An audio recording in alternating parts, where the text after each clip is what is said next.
Welcome to our channel. Today we how to activate your Zoom business account step by step clearly. To activate your Zoom business account, start by navigating to the Zoom website. Click on the sign in button located at the top right corner of the home page. Enter your email address and password linked to your Zoom account. If you haven't created an account yet, select sign up free to initiate the registration process. After signing in, you will be directed to your Zoom dashboard. Locate and click on your profile icon in the upper right corner. From the drop-down menu, select Account Management. In the Account Management section, find and click on Billing. Here, look for the button that says Upgrade. Choose the business plan from the available options. Review the features included in the business plan. Once confirmed, click on Continue. Proceed to enter your payment information. Fill out the necessary details accurately to avoid any issues. Make sure to review your information before submitting. After reviewing, click on the Pay button to process your payment.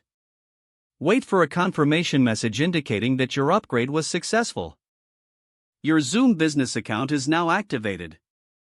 You can start utilizing the additional features immediately. If you encounter any issues, visit the Zoom support page for assistance. This will provide you with resources and contact information for further help. If the page does not load, refresh the browser or try again in a private or incognito window. Make sure you are using the correct email address, then retype it carefully to avoid small typos. If your password is not accepted, use the reset option and create a new strong password you can remember. Check your spam folder for verification or security emails, then complete any requested confirmation steps. Enable two-factor authentication if available to improve account security and reduce unauthorized access risk.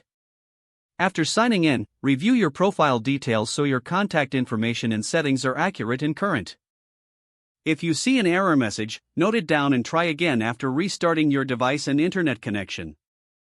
Log out when you finish, especially on shared devices, to keep your account and payment information secure. If the page does not load, refresh the browser or try again in a private or incognito window. Make sure you are using the correct email address, then retype it carefully to avoid small typos. Don't forget to like this video and subscribe to our channel for more step-by-step tech guides.